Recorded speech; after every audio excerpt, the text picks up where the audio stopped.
പ്രശംസിക്കുന്നവരുണ്ട്, വിമർശിക്കുന്നവരുമുണ്ട്. ഈമാനു മർഇല്ല യകൂന തക്കാമുല ഹത്താ യറാ നാസം ബിഇബിരി മുസ്ലില ഫയകൂന ദമ്മുഹും വമദുഹും സവാ ലം യഖ്ശ ലൗമത ലൈമിൻ ബിദല്ലല. പ്രശംസിച്ചാലും നിന്ന് 10ാം ക്ലാസ് കഴിഞ്ഞിട്ട് പിറ്റേ ദിവസമാണ് ഞാൻ ഹാഫിളാവാൻ പോവുക. 7 മാസം കൊണ്ട് ഹാഫിളായി. ഇഫ്ള് കഴിഞ്ഞിട്ട് ഞാൻ വീട്ടിൽ വരുമ്പോ വാപ്പ ഇട്ടിട്ട് പോയിട്ട് കാഞ്ഞാറിന്റെ പുഴയുടെ തീരത്ത് ഒരു കൊച്ചു ഓലക്കുടിലിൽ, അവിടെ ഇതേപോലെ മഴ പെയ്താൽ താഴെ ഒരു പരമ്പ് പോലും ഇല്ല. ഉമ്മയും 2 മക്കളും രാത്രിയിൽ ചോർന്നൊലിഞ്ഞ് വെള്ളം താഴെ വീണാൽ തറയിലെ കുടിയിൽ വീണിട്ടുണ്ടെങ്കിൽ രാത്രിയിൽ എഴുന്നേറ്റ് ചിരട്ടയിൽ മുക്കിക്കളയണം, പിന്നെ കിടക്കണമെങ്കിൽ ഉമ്മയും മക്കളും. ആ ദാരിദ്ര്യത്തിൽ നിന്ന് ഞാൻ പഠിക്കാൻ പോയിട്ട് ഉമ്മക്ക് നെഞ്ചുവേദന വന്നിട്ട് ഇനി വീട്ടിലെ അടുപ്പ് പുകയില്ല എന്ന് ഉറപ്പായപ്പോ ഹാഫിളായ ഞാൻ ചായക്കടയിൽ പോയിട്ട് സപ്ലയറായിട്ട് നിന്നു. അവിടെ ചെന്നപ്പോ എന്നോട് മുതലാളി പറഞ്ഞു 2 ജോലിയാണ്, ഒന്ന് പാത്രം കഴുകണം, ഇല്ലെങ്കിൽ മേശ തുടയ്ക്കണം. ഞാൻ പറഞ്ഞു ഞാൻ പാത്രം കഴുകിക്കോളാം. എന്തേന്ന് ചോദിച്ചാൽ ആ ചെറിയ ചായക്കടയുടെ തിന്നു ആ ചായക്കടയുണ്ട്. ഞാൻ ഇന്ന് എന്റെ വാഹനത്തില് മുമ്പിലൂടെ പോകുമ്പോ ആ ചായക്കടയുടെ മുമ്പിൽ ഞാനൊന്ന് ചവിട്ടും. ഇന്നും ഞാൻ മാസത്തിലൊരിക്കൽ ഉമ്മയെ കാണാൻ പോകും, ഞാനും ഭാര്യ. അപ്പോഴും ഞാൻ ആ ചായക്കടയുടെ മുമ്പിൽ ഒന്ന് മെല്ലെ നിർത്തും. ഇന്നും ആ ചായക്കട എന്റെ ചെറിയ രൂപമാറ്റും. അന്ന് ഞാൻ കുത്തിയിരുന്ന സ്ഥലമുണ്ട്, അവിടെ വലിയ വിറക് കൊണ്ടുപോയി കൂട്ടിക്കെട്ടിയിട്ടിട്ട് അതിന്റെ പുറകിലിരുന്ന് വേണം പാത്രം കെടുവാൻ. പാത്രം കെടുവന്ന് നല്ല ഇറച്ചി ബീഫിന്റെ കഷ്ണം കിട്ടും. അത് ആളുകൾ തിന്നിട്ട് 3-4 എണ്ണം പാത്രത്തിൽ മിച്ചം വെക്കും. ആരും കാണാതെ വിറക് കൂനയുടെ മറയിലിരുന്നിട്ട് ഒരു തുണ്ട് ഇറച്ചി തിന്നാനുള്ള കൊതിയിൽ എന്റെ 16ാമത്തെ വയസ്സിൽ ആളുകൾ തിന്ന ഉച്ചിട്ട് ഞാൻ ആ വിറകിന്റെ പുറകിലിരുന്നിട്ട് ആർത്തിയോടെ വാരിത്തുന്ന ഒരു കാലം എനിക്ക് കടന്നുപോയിട്ടുണ്ട്. എനിക്ക് പറയാൻ മടിയൊന്നുമില്ല, എന്തുപടി. പക്ഷേ അവിടെ നിന്ന് ഇന്നെന്റെ റബ്ബ് UAE പ്രസിഡന്റിനെ അതിഥിയായി ഔദ്യോഗിക ബഹുമതിയോടെ കൊണ്ടുപോയി UAE പ്രസിഡന്റിന്റെ പാലസിൽ അദ്ദേഹത്തിന്റെ കൂടെ ഇഫ്താർ വിരുന്നിലിരുത്തി. അതുകൊണ്ട്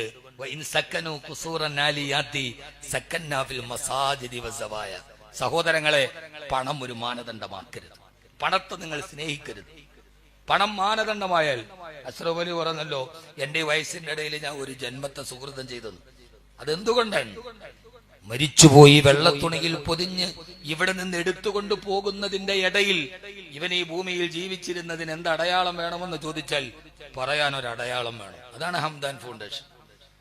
അനക്കമറ്റ നിദ്രയിൽ ലയിപ്പതിന് മുമ്പതായി എനിക്കതീവ ദൂരമുണ്ട് അവിശ്രമം നടക്കുവാൻ. 3 വെള്ളത്തുണിയിൽ പൊതിഞ്ഞ് എടുത്തുകൊണ്ടുപോകും നമ്മളെ കൊളത്തൂപ്പുഴ പള്ളിയുടെ ഖബർസ്ഥാനിലേക്ക്. നിങ്ങൾ ഓരോരുത്തരും ഈ പള്ളിമുറ്റത്ത് മയ്യത്ത് വെക്കും. ഒന്നുരിയാടാൻ കഴിയാതെ, ഒന്നും മിണ്ടാൻ കഴിയാതെ, ഉടുത്തിരിക്കുന്ന വസ്ത്രമൊന്ന് മാറ്റാൻ കഴിയാതെ, ചുറ്റുവട്ടത്ത് കെട്ടിപ്പിടിച്ച് ഉപ്പാ ഒന്ന് കണ്ണു തുറക്കുപ്പ എന്ന് പറഞ്ഞ് നമ്മുടെ മയ്യത്തിന്റെ മുമ്പിൽ കിടന്ന് പിടയുന്ന മക്കളോട്, മക്കളെ വാപ്പക്കൊരു നഷ്ടവുമില്ലെന്ന് പറയാൻ ഒരു വിരല് ചലിപ്പിക്കാൻ കഴിയാത്ത സമയത്ത് നിങ്ങളുടെ മയ്യത്തിന്റെ പുറകിൽ കൈകെട്ടി വെച്ചിട്ട് അല്ലാഹും മഗ്ഫിർ ലഹു, പടച്ചവനെ ഇവന് പൊറുത്തു കൊടുക്കണേ എന്ന് പറയുന്ന ഈ ആലിമീങ്ങൾ, മുത്തഅല്ലിമീങ്ങൾ, നിങ്ങൾ അന്നം കൊടുത്തവർ, നിങ്ങൾ ഭക്ഷണം കൊടുത്തവർ, ആ കിടക്കുന്ന ആൾ ഇവരുടെ ഉപ്പയല്ല, ആ കിടക്കുന്ന ആൾ ഇവരുടെ കൂടപ്പുറപ്പല്ല, ആ കിടക്കുന്ന ആളും ഇവരും തമ്മിൽ ഒരു കുടുംബ ബന്ധമില്ല. എന്നിട്ടും ഹൃദയത്തിന്റെ ഉള്ളിൽ നിന്ന് അന്നം തന്ന ആ ഒരു കടപ്പാടിന് പറയാൻ കഴിയുന്ന ബന്ധത്തിന്റെ പേരാണ് ഇൽമ്. അതുകൊണ്ട് എന്റെ പ്രിയപ്പെട്ട മുത്തഅല്ലിമീങ്ങളോട്, എന്റെ പ്രിയപ്പെട്ട ആലിമീങ്ങളോട്, ഇന്ന് പലരും ചിന്തിക്കുന്നത് ശമ്പളം കിട്ടില്ലല്ലോ, ഖത്തീബായാൽ എത്ര കിട്ടും, ഖത്തീബായാൽ എത്ര കിട്ടും. എന്റെ ആദ്യത്തെ ശമ്പളം 2500 രൂപയാണ്. ഇടുക്കി ജില്ലയിലെ തൂക്കുപാലത്ത് അന്ന് 2500 രൂപയ്ക്കാണ് ഞാൻ ആദ്യം ശമ്പളത്തിൽ കയറുന്നത്. എന്റെ ആദ്യത്തെ ജോലി സ്ഥലം അതാണ്. ഇന്ന് ഇൽമ പഠിക്കാൻ നമ്മളില്ലാത്തത് ആ മാനദണ്ഡത്തിൽ മനസ്സിലാക്കുമ്പോഴാണ്.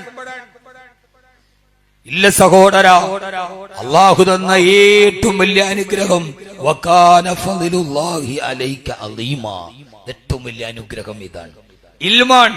അവന്റെ ഖുർആൻ നെഞ്ചകത്തിരിക്കലാണ്. ഹബീബായ നബി മുഹമ്മദ് മുസ്തഫ, ഹബീബായ നബി മുഹമ്മദ് മുസ്തഫ, ഉറക്കെ ഹബീബായ നബി മുഹമ്മദ് മുസ്തഫ സല്ലല്ലാഹു അലൈഹി വസല്ലമയോടുള്ള ഹുബ്ബിനെ ലോകത്ത് പറയലാണ്. എത്ര സ്റ്റേജ് കഴിഞ്ഞു ഞാൻ, ഇപ്പൊ എണ്ണി എനിക്ക് അറിഞ്ഞൂടെ എത്രയുണ്ടെന്ന്. ഇപ്പോഴാണ് മടുപ്പ്. ഇപ്പൊ ഭയങ്കര ഉഴപ്പാ. ഞാൻ ഒരിടത്തും ഡേറ്റ് കൊടുക്കൂല, വരാല് പോലെ വഴുതി കിടക്കാണ്. കാരണം യാത്ര ഇതൊക്കെ മടുത്തു. വർഷം കുറയായി, ഇപ്പൊ നന്നായിട്ട് മടുത്ത്. രണ്ടാമത് ഇപ്പോ നടക്കാൻ മടുപ്പാണ്. നടക്കാൻ മടുപ്പ് വരുന്ന എപ്പോഴാന്നറിയോ? തലയിൽ ഭാരം കയറുമ്പോഴാണ്. ഇപ്പൊ തലേ ഭാരമുണ്ട്. ഹംദാൻ ഫൗണ്ടേഷൻ എന്ന ഒരു വലിയ ഭാരം തലയിലുണ്ട്. അപ്പൊ അതുകൊണ്ട് ചുവട് വെക്കാൻ ഇത്തിരി പേടിയാണ്. ഒരു മാസം 18 ലക്ഷം രൂപയാണ് ഒരു മാസത്തെ ചെലവ് ഉണ്ടാക്കണ്ടേ. എന്നിട്ടും അത് നടക്കുന്നില്ലേ? പടച്ചോൻ ഓരോരുത്തർ ഇവിടെ പറഞ്ഞില്ലേ, ഒരു മാസം 5 ലക്ഷം കൊടുക്കുക, 25,000 കൊടുക്കുക. അങ്ങനെയുള്ള അൻസാറുകളെ അല്ലാഹു നൽകും. അതുകൊണ്ട് സഹോദരങ്ങളോട്, സഹോദരിമാരോട്, ലോകത്തിൽ ഏത് ഗൂഗിൾ സെർച്ച് ചെയ്യുന്ന ഏറ്റവും വലിയ IT വിദഗ്ധനുണ്ടെങ്കിലും അയാൾക്ക് ശമായിൽ ഓതാൻ പറ്റുമോ? ശമായിലെ തിർമിദി എന്താ? ശമായിൽ എന്താ? ഹബീബായ നബി തങ്ങളുടെ സൗന്ദര്യത്തെ മുഴുവനും വർണ്ണിക്കുന്ന ശമായിൽ.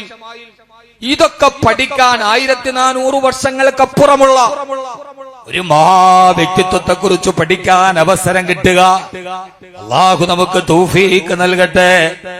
അല്ലാഹു നമുക്ക് തൗഫീഖ് നൽകട്ടെ. ദറസൊരു പ്രണയം എന്ന് പറഞ്ഞാൽ അത് കാമുകിക്ക് മാത്രമല്ല. നിങ്ങൾ വിചാരിക്കുന്ന ഒരു പെണ്ണിനോടുള്ളതാണ് പ്രണയം എന്നാണ്. അല്ല, ലഹരി എന്നത് പലതാണ്. ദറസ് ഒരു ലഹരിയാവും. വിദ്യാർത്ഥികളോട് ശമായിൽ ഓതി കൊടുക്കുമ്പോ, ബുഖാരി ഓതുമ്പോ ആ ലഹരി ഞാൻ ഇപ്പൊ അനുഭവിക്കുന്നുണ്ട്.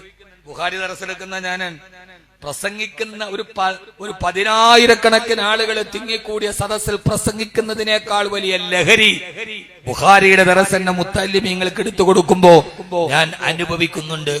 ആ ഇൽമിന്റെ ലഹരിയിലേക്ക് നമ്മൾ കടക്കണം.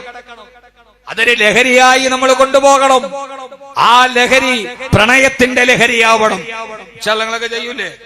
ഒരു ലഹരി ഒരു സ്വപ്നത്തിൽ വരുന്നത് മുദരിസിന്റെ രാത്രിയിൽ സ്വപ്നത്തിൽ വരണം. മഹാനായ അല്ലാമ ഇബ്നുൽ ജൗസി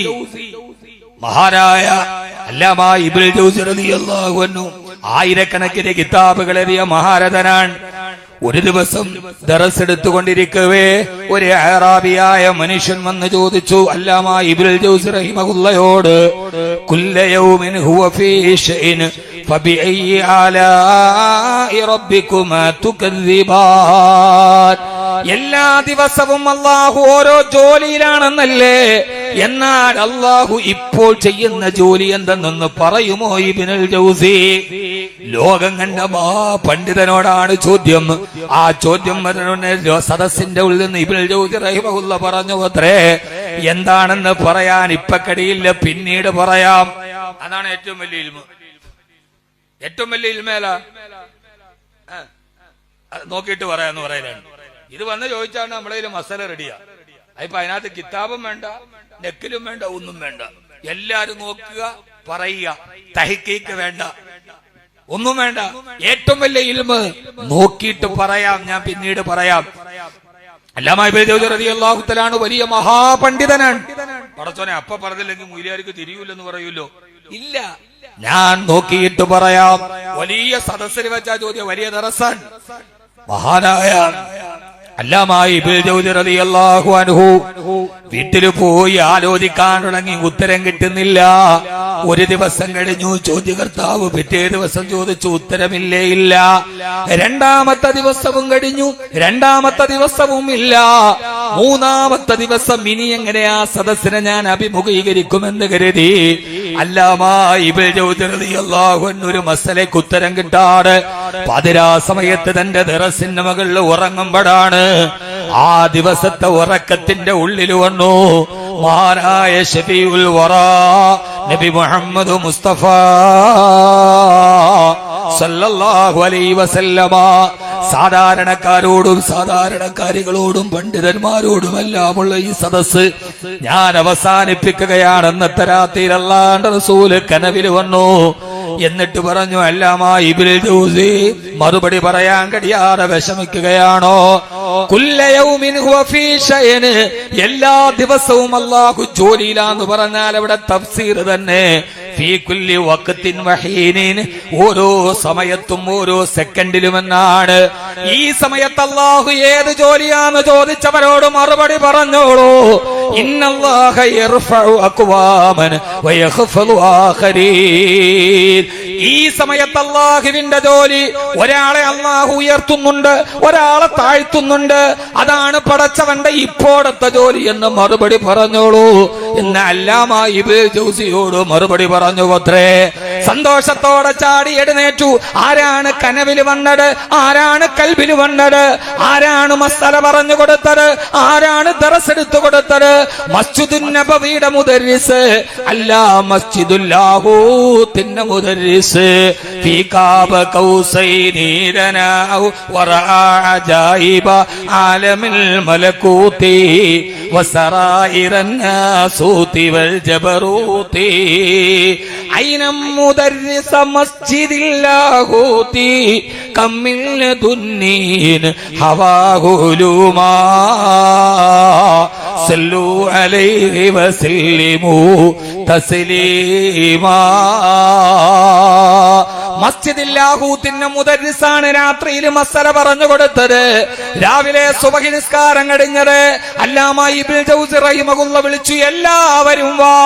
ആരോ ഒരു ചോദ്യം ചോദിച്ചിട്ടും മറുപടിക്ക് ചോദിച്ചിട്ടില്ലേ? മറുപടി ഞാൻ പറഞ്ഞു തരാം. ഇന്നലെ ഉത്തരം കിട്ടിയ തെല്ലൊരാത്മവിശ്വാസത്തോടെ സദസ്സിന്റെ മുമ്പിൽ ഞെളിഞ്ഞു നിന്ന് ഇബ്നുൽ ജൗസി റളിയല്ലാഹു തആല അൻഹു 3 ദിവസം കഴിഞ്ഞ് മസ്അല കിട്ടിയതല്ലേ. പള്ളി എല്ലാവരും ജുമഅ കഴിഞ്ഞപ്പോൾ എല്ലാവരും ഇങ്ങ് വരീൻ, ചോദിച്ചതിന് ഞാൻ മറുപടി പറഞ്ഞുതരാം. ഒരൽപ്പം ആത്മവിശ്വാസത്തോടെ, ഒരൽപ്പം വേണ്ടല്ല, എനിക്ക് ഉത്തരം മുട്ടിന്നാ കരുതിയത്. എന്നാ വരീനിരുന്നോളൂ. അറാബിയോട് ചോദിച്ച്, ഗ്രാമീണനോട് ചോദിച്ചു, അറിയണോ ഇപ്പൊ അല്ലാഹു ചെയ്യുന്ന ജോലി? ചിലരെ അള്ളാഹു ഉയർത്തുന്നുണ്ട്, ചിലരെ അള്ളാഹു താഴ്ത്തുന്നുണ്ട്. അതാണ് ഇപ്പൊ UAE ഒരാൾക്ക് വിസ അടിച്ചിട്ടുണ്ടാകും, വേറൊരുത്തന്നെ ക്യാൻസൽ ആയിട്ടുണ്ടാവും. ഒരാളെ അള്ളാഹു ഉയർത്തുന്നുണ്ട്, ഒരാളെ അള്ളാഹു താഴ്ത്തുന്നുണ്ട്. കട അടച്ചപ്പോ ഒരാൾക്ക് ലാഭം, അപ്പുറത്തെ കടയില് നഷ്ടം. ഒരേ സമയത്ത് ഇത് നടക്കും. ഒരാളുടെ വിസ അടിച്ചു, ഒരാളുടെ ഒന്ന് ക്യാൻസലായി, ഒരുത്തന്റെ പെണ്ണ് പെറ്റു, മറ്റേത് പോയി. ചിലരെ ഉയർത്തും, ചിലരെ താഴ്ത്തും. ഒരേ സമയത്ത് പടച്ചോണ്ട ജോലി അതാണ്. ഇത് പറഞ്ഞ ഉടനെ എല്ലാവരും അത്ഭുതത്തോടെ ഇബ്നുൽ ജൗസി നിങ്ങളുടെ വിജ്ഞാനം എത്ര വലിയ വിജ്ഞാനമാണ് എന്ന് പുകഴ്ത്തവേ ആ ഗ്രാമീണൻ പറഞ്ഞ ഒരു മറുപടി എന്റെ മുത്തല്ലിമീങ്ങളോട് ഞാൻ ഓർമ്മിപ്പിക്കുകയാണ്. ആ ഗ്രാമീണൻ പറഞ്ഞ മറുപടി തൃപ്തിയാണ്. പക്ഷേ അല്ലാമ ഇബ്നുൽ ജൗസി അക്തിറു മിനസ്സലാത്തി വസ്സലാം അലാ മൻ അംബക ഹാദാ ഫിൽ മനാം. അല്ലാമ ഇബ്നുൽ ജൗസി അക്തിറു മിനസ്സലാത്തി വസ്സലാം, ധാരാളം സലാത്തുകൾ ഉറക്കെ ചൊല്ലിക്കോളൂ. അലാ മൻ അംബക ഹാദാ ഫിൽ മനാം. ഇന്നലെ രാത്രിയിൽ സ്വപ്നത്തിൽ വന്ന് ഈ മസ്അല പറഞ്ഞു തന്ന ഒരാളുണ്ടല്ലോ, അദ്ദേഹത്തിന്റെ പേരിൽ സലാത്ത് ചൊല്ലിക്കോളൂ എന്ന് പറഞ്ഞാൽ എന്താണ്? തലേ ദിവസം രാത്രി ഇബ്നുൽ ജൗസി കണ്ട അതേ ഹബീബിനെ ഈ പാവപ്പെട്ട ഒരു ഗ്രാമീണന്റെ കുടിലും കണ്ടിട്ടുണ്ട്. പള്ളിക്കലെ ഖത്തീബ് സ്വപ്നം കാണണം, കൊളത്തൂപ്പുഴയിലെ സാധാരണക്കാരനും ഹബീബിനെ കാണണം. ഈ രീതിയിൽ നമ്മുടെ ഇൽമുകൾക്ക് വിലയുണ്ടാവണം. അല്ലാഹു തൗഫീഖ് നൽകി അനുഗ്രഹിക്കട്ടെ. സ്വപ്നത്തിൽ കാണാൻ താജുദ്ദീൻ ഉസ്താദിനെ കണ്ടുപിടിച്ച് കണ്ടത് മാത്രമല്ല, കേട്ടത് മാത്രമല്ല, സ്വപ്നത്തിൽ വന്ന അല്ലാഹുവിന്റെ റസൂല് ഹല്ല് ചെയ്തു തരണം. എത്രയോ മഹാന്മാർക്ക് ചെയ്തിട്ടുണ്ട്, എത്രയെത്ര ഭാരതന്മാർ. അല്ലാഹു സ്വപ്നത്തിൽ കാണാൻ തൗഫീഖ് നൽകട്ടെ. ആമീൻ പറയും മനുഷ്യന്മാരെ. അല്ലാഹു സ്വപ്നത്തിൽ കാണാൻ തൗഫീഖ് നൽകട്ടെ. നമുക്ക് അവസാനിപ്പിക്കാം. അല്ലാഹു സ്വപ്നത്തിൽ കാണാൻ തൗഫീഖ് നൽകട്ടെ.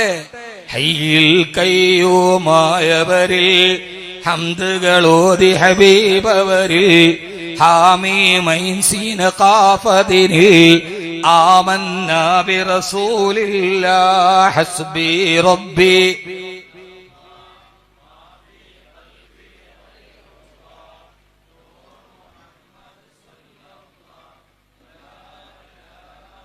ഞാൻ നിർത്തുമല്ല, വെറുതെ പറഞ്ഞ ചുമ്മാ സുബ്കേക്കത്തെ അവിടെ ഇരിക്കും.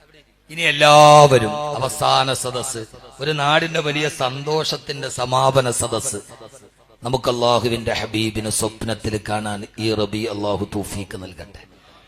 എല്ലാവരും അകത്തോട്ട് കയറിയിരുന്നോളി. ഒരു സമയമൊക്കെ താമസിച്ചെങ്കിലും നമ്മുടെ ഈ സദസ് സമാപിക്കുകയാണ്. അതിന്റെ സമാപനം ആ സമ്മാനമൊക്കെ തരും. അതല്ല ഞാൻ ഈ ഇന്നത്തെ പരിപാടിയോടുകൂടി സമാപിക്കുകയാണ്. അള്ളാഹു തൗഫീഖ്. ഒരു 10 മിനിറ്റ് എന്നിട്ട് ഇൻഷാ അല്ലാഹ് ഉസ്താദന്മാർ ആ സമ്മാനം കൊടുത്തു പെട്ടെന്ന് എല്ലാവരും ഒന്ന് മനസ്സിൽ ആഗ്രഹിക്കുക, എനിക്ക് മരിക്കുന്നതിന് മുമ്പ് ഹബീബായ നബി തങ്ങളെ സ്വപ്നത്തിൽ കാണണം. ആഗ്രഹിക്കുക, ഇൻഷാ അല്ലാഹ് ഉറക്കെ ആഗ്രഹിക്കുക. എന്നിട്ട് മനസ്സിനെ അങ്ങ് കാലിയാക്കി, മനസ്സിനെല്ലാം കാലിയാക്കണം. കാലിയാക്കിയോ? കച്ചവടം മറന്നേക്ക്, വീട് മറന്നേക്ക്, ഭാര്യയെ മറന്നേക്ക്. കഴിഞ്ഞ് ഓർമ്മ പറഞ്ഞു ഇല്ല, അവരവിടെ നിങ്ങൾ വണ്ടിയിൽ വീട്ടിലെത്തും. ഇത് കഴിയുമ്പോ ഓർക്കണം കേട്ടോ. എല്ലാം മറന്നേക്ക്. സ്വപ്നത്തിൽ കാണണമെങ്കിൽ ഹൃദയത്തിൽ ഒരു രൂപം വേണ്ടേ? വേണ്ട മനുഷ്യന്മാരെ. നമ്മൾ ഉറങ്ങുന്നതിന് മുമ്പ് എന്തോർത്തിട്ടാണ് കിടക്കുന്നത് അതായിരിക്കും അന്ന് രാത്രി സ്വപ്നം കാണുക. അതാണ് സ്വപ്നത്തിന്റെ പ്രത്യേകത. നമ്മളിപ്പോ കാമുകയെ കുറിച്ച് ഇശാ കഴിഞ്ഞ് പോണ വഴിക്ക് കാമുകയെ കണ്ടു, എന്നാൽ രാത്രി അവളെ എന്ത് ചെയ്തിട്ടിരിക്കും? നമ്മൾ ആദ്യം സ്കൂളിൽ വെച്ച് പഠിച്ച ഒരാളെ, അന്ന് 10ാം ക്ലാസ്സിൽ ഒരു പ്രേമം ഉണ്ടായിരുന്നു, ഇശാ കഴിഞ്ഞ് പോണ വഴിക്ക് ഓളെ കണ്ടു, അന്ന് രാത്രി നമ്മൾ എന്ത് ചെയ്യേണ്ടിയിരിക്കും? ഇനിയിപ്പോ ബുഖാരി ഓതണ്ട, ഇരിക്കണ ഇരിപ്പണ ഇതൊന്നും കാണാത്ത ആളുകളാന്ന് തോന്നുന്നു. അന്ന് രാത്രി പഴയ കുട്ടിക്കാലത്തെ ആ ഒരു ഓർമ്മകൾ നമുക്ക് വന്നിട്ടുണ്ട്. 1, 2, 3, 4 എണ്ണിപ്പടിച്ചു, പള്ളിക്കൂട വീട്ടിൽ ഒത്തി നടന്നു. ഓർമ്മ വരും. ഓർമ്മ വരണമെങ്കിൽ ഒന്ന് മനസ്സടക്ക 5 മിനിറ്റ് ആ അല്ലാഹുവിന്റെ ഹബീബിനെ ഒന്ന് മനസ്സിൽ ഓർമ്മ വരുത്ത്. ഒന്ന് കണ്ണടച്ചു നോക്ക്. ഹംനെ ആംഗോം സെ ദേഖാ നഹീ ഹേ മഗർ ഉൻകി തസ്വീർ സീനേ മേ മൗജൂദ് ഹേ. മനസ്സിൽ ആ രൂപം വരെ. എന്നിട്ട് ഈ കുളത്തൂപ്പള്ളിയുടെ മട്ലിയുടെ മറ്റത്തിരുന്നിട്ടല്ലാണ്ട് റസൂലിനെ ഒന്ന് ഓർത്തു നോക്ക്. അവിടുത്തെ നൃത്തമൊന്ന് ആലോചിച്ചു നോക്ക്, അവിടുത്തെ കിടത്തമൊന്ന് ആലോചിച്ചു നോക്ക്. അല്ലാണ്ട് റസൂല് മദീന മലനിരകൾക്കിടയിലൂടെ ഇറങ്ങി വരുന്നതെന്ന് ഓർത്തു നോക്ക്. ഉമ്മുനാ ആയിഷ റളിയല്ലാഹു തആല പറയുന്നുണ്ടല്ലോ, അല്ലാണ്ട് റസൂല് നടന്നു വരുന്നത് കണ്ടാൽ ഉയർന്ന ഭാഗത്ത് നിന്നുമല്ലേ ഇറങ്ങി വരുന്നത് പോലെ എല്ലാവരും കൽബിലേക്ക് ഈ വാക്ക് ചേർത്ത് വെക്കണേ.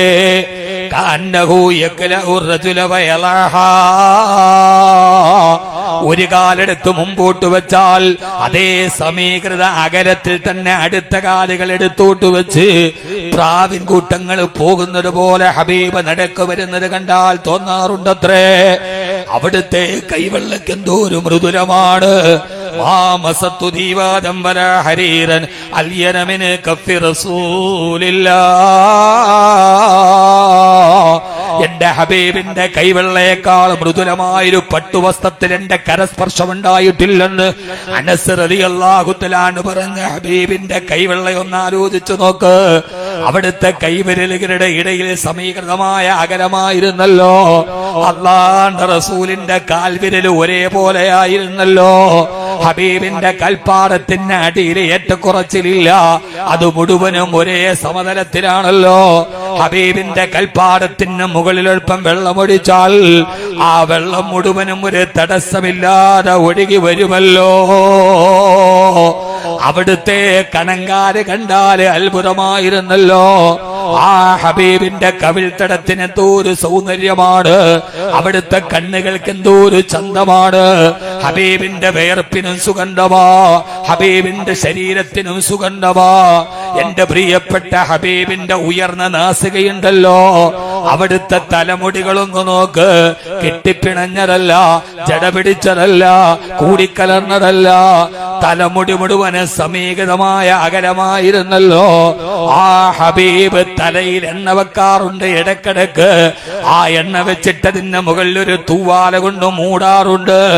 ആ തൂവാലയുടെ അഗ്രഭാഗത്ത് കൂടി സൈത്തെണ്ണ ഇങ്ങനെ ഇട്ടിട്ട് വീണ് എന്റെ ഹബീബിന്റെ തോളിലേക്ക് വസ്ത്രത്തിലേക്ക് അത് വീണ് ഹബീബ് എണ്ണ തേച്ചിട്ട് വരുന്നത് കണ്ടാൽ കഅന്ന തൗബഹു തൗബു സയ്യാദിന്, ഒരു എണ്ണ കച്ചവടക്കാരന്റെ കുപ്പായം പോലെയാണ് എന്റെ ഹബീബിന്റെ കുപ്പായം. ജഹ്റാനയില് ഉംറ നിർവഹിക്കാൻ പോയപ്പോ ആ സമയത്ത് മേൽവസ്ത്രം മാറ്റിയിട്ട് അരവസ്ത്രം ഉടുക്കാൻ നേരത്തെ എന്റെ ഹബീബിന്റെ പൂമേനി ഞാൻ കണ്ടു. ഒരു വിഗ്രഹം ഇങ്ങനെ കടഞ്ഞെടുത്തു വെച്ചതുപോലെ എന്റെ ഹബീബിന്റെ കഴുത്ത് കണ്ടപ്പോ ഒരു വെള്ളിയുടേതുപോലെ. അതിന് താഴ്ചയില്ല, കുടികളില്ല, ഒരേ അകലമാണ്. എന്റെ ഹബീബിന്റെ ശരീരം രോമാവൃതമല്ല, എന്നാലും നെഞ്ചിന്റെ ഭാഗത്ത് നിന്ന് പൊക്കിള് വരെ ഒരു ചെറിയ ഒരു രോമത്തിന്റെ വരിയുണ്ടേ. എന്റെ ഹബീബ് അധികം കുറിയവരല്ല, എന്നാൽ അധികം പൊക്കമുള്ളവരല്ല. ചുകന്ന വെള്ള നിറം നബി, നീണ്ടവരല്ല അറിവേ. അല്ല കുറിയവർ നല്ല തടി മുഖം വട്ടതിലാവേ. ആ ചുവന്ന കലർന്ന വെളുപ്പ് നിറമുണ്ടല്ലോ, എന്റെ ഹബീബ് അധികം പൊക്കമുള്ളവരല്ല, എന്നാലും ഏതെങ്കിലും ഒരു സദസ്സിലിരുന്നാൽ ഏറ്റവും ഉയർന്നത് എന്റെ ഹബീബിന്റെ ശിരസ് തന്നെ. എന്റെ ഹബീബ് ഉയർന്നവരായിരുന്നു. ഇങ്ങനെ അടിമുതൽ മുടി വരെ സഹാബത്തുകളെ എഴുതി പിടിപ്പിച്ചു വെച്ച അള്ളാന്റെ റസൂലിന്റെ ചിത്രമൊന്ന് മനസ്സിൽ വരുത്തി നോക്ക്. എന്നിട്ട് ഇമാമുടെ മദ്ഹബിന്റെ ഇമാമായ ഇമാമുന ശാഫി റളിയല്ലാഹു അൻഹു പറഞ്ഞതുപോലെ, എനിക്ക് വല്ലാത്ത ദുഃഖമുണ്ടാകും അന്ന് രാത്രി ഹബീബിന്റെ സ്വപ്നത്തിൽ വരും. എന്നിട്ട് പറയും ഇമാമുന ശാഫിയോട്, അനലഹുറുക അനലഹുറുക അനലഹുറുക, ഞാനാണ് നിന്റെ മുതുക് വീഴാൻ പോകുന്ന നേരത്ത് നിന്നെ പിടിച്ചു നിർത്താൻ ഞാനുണ്ടെന്ന് എന്റെ ഹബീബ് പറയാറുണ്ടെന്ന് പറഞ്ഞ ഇമാമുന ശാഫി റളിയല്ലാഹു അൻഹുവിനെ പോലെ വീഴാൻ പോകുമ്പോ, പെങ്ങളെ കണ്ണ് നിറയുമ്പോ, കാല് പതറുമ്പോ, ഹൃദയം വല്ലാതെ പെടയുമ്പോ, ജീവിതത്തിൽ പിടിച്ചു നിൽക്കാൻ കഴിയാതെ വരുമ്പോ, ആറ്റിങ്ങലിൽ ഒരു ഉമ്മയുടെ മോന് വയനാട് വെറ്റിനറി ഡോക്ടറാവാൻ പോയി. പാതിരാത്രിയിൽ പൊന്നുമ്മയ്ക്ക് ഫോൺ കോൾ വന്നു, മോൻ ആക്സിഡന്റിൽ പെട്ടു. കരഞ്ഞു കലഞ്ഞ് നിലവിളിച്ച ഉമ്മയുടെ ചാരത്ത് അയൽപക്കക്കാരെത്തി. കുറെ കഴിഞ്ഞ അടുത്ത ഫോൺ കോൾ, ഉമ്മയുടെ പൊന്നുമോന് ഈ ലോകത്ത് നിന്ന് വിട പറഞ്ഞു പോയി. കൺമണി, ആറ്റിങ്ങലിൽ നിന്ന് ആണുങ്ങൾ പോയി മയ്യത്ത് കൊണ്ടുവരണ വയനാടിലേക്ക്. അയൽപക്കത്തെ പെണ്ണുങ്ങൾ നെഞ്ചു പൊടിഞ്ഞ് കരയുന്ന ഉമ്മാടെ ചുറ്റുവട്ടത്തിരുന്ന് ആശ്വസിച്ചു. സമയം കുറെ കഴിഞ്ഞു പോയി. എല്ലാവരും ഉറക്കത്തിന്റെ മയക്കത്തിലേക്ക് പോയി. ഉമ്മാന്റെ പൊന്നുമോന്റെ തണുത്തുറഞ്ഞ മയ്യത്ത് ആംബുലൻസിന്റെ ശീതീകരിച്ച റൂമില് വയനാട് മലനിരകൾ എഴുതിയിട്ട് തിരുവനന്തപുരത്തെ ദേശീയപാതയിലൂടെ അല്പനേരം കഴിയുമ്പോ പെണ്ണുങ്ങളെ നിലവിളിക്കുന്നു, ഉമ്മാനെ കാണാനില്ല. എവിടെയാണ് ഉമ്മ പോയതെന്നറിയില്ല. വയനാടേക്ക് ഫോൺ ചെന്നു, ഉമ്മയുടെ മോന്റെ ഉമ്മയെ കാണാനില്ല, എവിടെയെന്നറിയില്ല. നാട്ടുകാര് മുഴുവനും പരതുമ്പോ ആ പരതുന്ന നേരത്തെ അയൽപക്കത്തെ കിണറ്റിന്റെ ഉള്ളില് തണുത്തുറഞ്ഞൊരു മയ്യത്തായി ഉമ്മ കിടക്കുന്നുണ്ട്. കൺമണിയെ, നിന്റെ തണുത്തുറഞ്ഞ മയ്യത്തിന്റെ മുകളിൽ മുത്തം വരുത്താൻ ഉമ്മയ്ക്ക് കഴിയില്ലടാ. നീ വരുന്നതിന് മുമ്പേ നീ പോയടത്തേക്ക് ഞാൻ പോയെന്ന് പറഞ്ഞ് ആ പാവപ്പെട്ട ഉമ്മ ജീവിതത്തിന്റെ വിഷമത്തിന്റെ പ്രതിസന്ധിയിൽ ഒരൽപ്പനേരം പെട്ടുപോയപ്പോ അള്ളാഹു ആ കുടുംബത്തിന് പുറത്തു കൊടുക്കട്ടെ, അള്ളാഹു പുറത്തു കൊടുക്കട്ടെ. സഹോദരി, ആ പ്രതിസന്ധികൾ പിടിച്ചു നിൽക്കാൻ കഴിയാത്ത പ്രതിസന്ധികൾ വരുമ്പോ രാത്രിയിലെ ഹബീബ് വരണം, രാത്രിയിലെ ഹബീബ് വരണം. പൊന്നുമോളെ മയ്യത്ത് കുളിപ്പിക്കുന്ന നേരത്തെ എന്നോട് പറയണേ എന്ന് പറഞ്ഞ് കാത്തുനിന്ന് മയ്യത്ത് പൊതിയാ നേരത്ത് തന്റെ കുപ്പായമൂരി സൈനബിന്റെ മയ്യത്തിലേക്ക് വെച്ചോളൂ എന്ന് പറഞ്ഞ് തന്റെ കുപ്പായം ചുരുട്ടിക്കൊടുത്ത് പൊന്നുമോളുടെ മയ്യത്തടക്കിയിട്ട് ഖബറിന്റെ മുമ്പിൽ കരഞ്ഞു നിന്നൊരു പിതാവുണ്ട്, നബി മുഹമ്മദ് മുസ്തഫ സല്ലല്ലാഹു അലൈഹി വസല്ലം. ഞാൻ അവസാനിപ്പിക്കുന്നു. കൽബ് പെടയുമ്പോ, കാല് തളരുമ്പോ, ഇനി ജീവിക്കണ്ടെന്ന് തോന്നുമ്പോ അന്നത്തെ നിരാശയുടെ രാത്രിയിൽ ഹബീബ് വരണം. ഷാഫി റഹ്മഹുല്ലയോട് പറഞ്ഞതുപോലെ, അനല്ലഹുറുക, ഞാനുണ്ട് നിന്റെ കൂടെ, നീ തളരണ്ടെന്ന് പറയുന്ന ആത്മീയ ഔന്നത്യത്തിന്റെ തലങ്ങളിലേക്ക് നമ്മുടെ ചിന്തകൾ, നമ്മുടെ അമലുകൾ, നമ്മുടെ സലാത്തുകൾ, നമ്മുടെ ദിക്റുകൾ, നമ്മുടെ സദഖകൾ എത്തിക്കണം. അല്ലാഹു സുബ്ഹാനഹു വ തആല തൗഫീഖ് നൽകട്ടെ. എന്ന ദുആയോടുകൂടി ഈ സന്നദ്ധദാന പ്രഭാഷണത്തിൽ ഒരു മുഖ്യ പ്രഭാഷണത്തിന് വേണ്ടി ഈ വിനീതനെ വിളിച്ചതിലും കൂടുതൽ പറയാൻ സമയം കിട്ടിയില്ല. അറിഞ്ഞതിൽ പാതി പറഞ്ഞില്ല, പറഞ്ഞതിൽ പാതി പതിരായി പോയി. പറയാൻ വന്നതിന്റെ പാതി പറയാൻ പറ്റിയില്ല. ഒരു സന്നദ്ധദാന സമ്മേളനമാകുമ്പോ പറയണമെന്ന് വിചാരിച്ചു വന്നാണ്. പക്ഷെ പറഞ്ഞതിൽ പാതി പതിരായി പോയി. പറഞ്ഞതിൽ പാതി പതിരാണോ കതിരാണോ എന്നറിയില്ല. നിങ്ങൾ വിലയിരുത്തുക, ദുആ ചെയ്യുക. KMJ എന്ന ഈ 3 അക്ഷരം മലയോര ഗ്രാമങ്ങളിൽ, ഈ മലയോര നിരകളിൽ ഒരു വലിയ ചരിത്രം സൃഷ്ടിച്ചു. അതിന് നേതൃത്വം നൽകിയ ബഹുമാനപ്പെട്ട അഷ്റഫ് മൗലവി, ഇതിന്റെ ജമാഅത്ത് ഭാരവാഹികൾ, മുദരിസീങ്ങൾ, എല്ലാത്തിനും കൂടെ നിന്ന ജമാഅത്തിന്റെ മഹല്ല് അംഗങ്ങൾ, അള്ളാഹു എല്ലാവരെയും അനുഗ്രഹിക്കട്ടെ. നിങ്ങളുടെ സന്തോഷത്തിൽ പങ്കുചേരാൻ വിളിച്ചതിൽ വളരെയേറെ നന്ദി രേഖപ്പെടുത്തി ദുആ ചെയ്യണം. ഇൻഷാ അല്ലാഹ് ഹംദാൻ കാണാൻ വേണ്ടി വരണം. ആയൂര് കാരാളികോണത്താണ്. വരുമ്പോ എല്ലാ ഇംഗ്ലീഷ് മാസവും അവസാന വ്യാഴാഴ്ച അസറിന് ശേഷം 100 ഖത്മുൽ ഖുർആൻ ഓതി, അസ്മാഉൽ ഹുസ്ന ഓതി, ഹാഫിളീങ്ങൾ ഒരു ദുആ ഉണ്ട്. 300ഓളം ഹാഫിളീങ്ങളുണ്ട്. നല്ല സെൻട്രലൈസ്ഡ് AC റൂമിലാണ് അവർ കിടക്കുന്നത്. മുത്തല്ലിങ്ങൾ അവിടെ വേണം കിടക്കാൻ. ഏറ്റവും നന്നായിട്ട് കിടക്കേണ്ടത് ഖുർആൻ പഠിക്കുന്നത് സെൻട്രലൈസ്ഡ് AC റൂമാണ്. അതോടൊപ്പം തന്നെ 2 വിദ്യാഭ്യാസം, 8ാം ക്ലാസ് മുതൽ സിവിൽ സർവീസിന്റെ ഫൗണ്ടേഷൻ. ഐ ഹാവ് എ ഡ്രീം, എനിക്കൊരു സ്വപ്നമുണ്ട്. ഹാഫിളായ ആലിമായ IAS കാരൻ, അതെന്റെ സ്വപ്നമാണ്. ആ സ്വപ്നത്തിലേക്കുള്ള യാത്രയിലാണ് ഞാനുള്ളത്. നിങ്ങളുടെ ദുആ ഉണ്ടാകുമെന്ന് പ്രതീക്ഷിക്കുന്നു. ഏറെ വൈകിയത് കൊണ്ട് ഞാൻ ഇന്നലെ പകലിറങ്ങിയിട്ട് പിന്നെ നേരെ 3 പരിപാടിയൊക്കെ കഴിഞ്ഞ് കറങ്ങി ഫ്ലൈറ്റിൽ കയറി തിരിച്ചു വന്ന് നേരെ ഇങ്ങോട്ട് വന്നാണ്. അപ്പൊ അതുകൊണ്ട് ഇനി നിങ്ങളോട് ഞാൻ കൂടുതൽ ദുഃഖിപ്പിക്കുന്നില്ല. യാത്ര ചോദിച്ച് ദുആയിൽ മറക്കരുത് എന്ന് ഓർമ്മിപ്പിക്കുകയും, ആദ്യമുണ്ടായ ചെറിയൊരു അലോസരത, ഒരു അസ്വസ്ഥത നീണ്ടുപോകുമ്പോൾ ആർക്ക് ഉണ്ടാവാം. ഞാനൊരു മനുഷ്യനല്ലേ, അതൊരു